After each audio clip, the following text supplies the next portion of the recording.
on to the codeblock IDE. So I've already created the project for it. This is just a comment property of the placeholder. Position of the placeholder will decide the position of the value when a function is called. So you have seen. So let's see the program for it to understand it more better. So you can see here I have hash include IO stream and functional. So we have already seen why we are giving this functional header file, because this is a function adapter. Bind function is a functional adapter. It returns a functional object.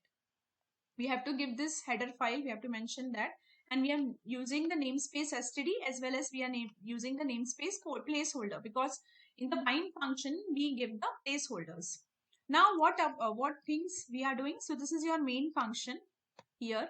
So in main function, what I'm doing, first of all, the same thing I have shown similarly. So this is just a display message, bind feature in C++11. Now you can see this is one line of instruction. So what is this? I'm calling a bind function. So, and I'm passing this math underscore op. So in bind, when we call a bind function, the first argument will be the function to which it will bind to. So where is this math underscore op function present? Let us see first its definition. So you can see here math underscore op is here. Okay, and it is having 3 arguments, 1 argument, 2 argument, and then 3 argument. That is A, B, C. There are 3 input arguments, and what operation it do? It simply performs the operation of addition, subtraction, mathematical operation it performs, and simply display the message of the result. So this is your function. Now here you can see, therefore after this function there should be 3 arguments which you will be passing here, because there are 3. You can see here there are 3 arguments. Input arguments are 3. Now let us see. We are passing first of all underscore 2. What is this underscore 2? It is a placeholder, because we know placeholder is represented by underscore and then the integer value. So this is the placeholder, comma underscore 1. This is also placeholder, and then simply 2. This is the value, not a placeholder. That means first of all this bind function, what does it returns? It will return a new function object. So new function object is what? It is by the name new underscore func. You can see here I'm using the auto feature. What is the auto feature? We know that auto feature, what it will do. So it will simply, we don't need to specify the data type of the variable. This is the name of the variable. We don't need to specify the data type. So here it's a function object in this case, because this bind returns a new function object. It's a function object.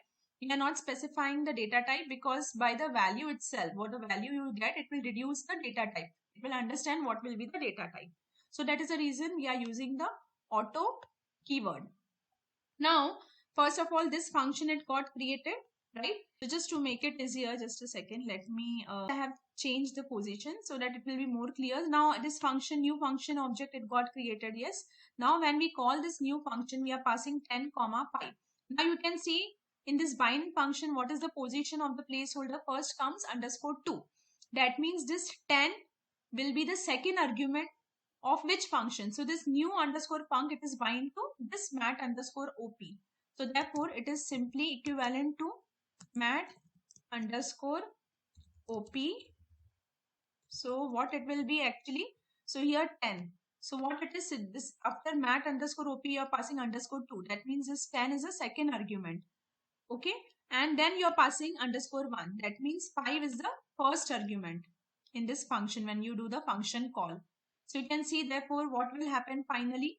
This 5 is the first argument and then 10 is the second argument. So you can see how finally you are calling new underscore func 10, 5. But since when you are calling the bind function, after this function you are giving underscore 2 and then underscore 1. Therefore this position of the placeholder, you can see it is deciding.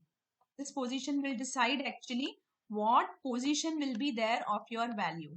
So you can see here this 5 is having the first argument and this 10 is the second argument. So this, when you do the when finally this function will be called, to which it is bind, this function is bind to this function. So this to this function call, so this placeholder position will decide the position of the value which you pass when there is a function call, in a function call. So this is one thing. So how this will work actually? So finally 5, 10 will be, you will pass. So here you can see here what will be the output of it. It will be in this manner, 5, 10, and then finally what is there actually? Third argument is what? It is a predefined value. It is a 2. So here 2 will come. Okay. Now finally what will be the result? 5, 10 and 2 we are passing.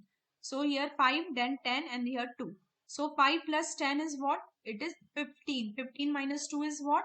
Simply 13. You will get here 13. Okay. Next instruction is what? Bind function. You are passing this function name to which it will be bind, and you are passing three arguments. What you are passing? Underscore 1 is the placeholder. Underscore 2 is also a placeholder. So what and then some value, that is 4. This is a predefined. So what will happen finally? It is returns this new underscore func2. So when you call this new underscore func2, it will be equivalent to mat underscore op. So it will be simply equivalent this underscore 1. That means this will be the first argument. So therefore this will come as 20 as it is, and here then underscore 2. That means this 12 will be, because 12 will be the second argument, that is here 12, and finally you are passing this 4 actually. 4. So 20, 12 and then 4. You can see here. So 20 plus 12 is 32. 32 minus 4 is how much? 28. So finally it will give you as 28. Okay. So finally when this should give as 13 and this should give us 28. I hope so you understood the thing. Let us see 13 and 28. So finally when we run this, we give build, compile the current file. So there are no errors actually. Then build and run. So finally you will get the value result is 13 and result is 28. So this is how we have seen actually this property of the placeholder. One property, that is depending on the position of the placeholder, it will decide the position of the value passed in the function call, and we have seen the program for it. Now let us see the second property, which we are aware actually, that is depending upon the maximum number of the placeholder will decide how many number of the values will be passed when the function is called.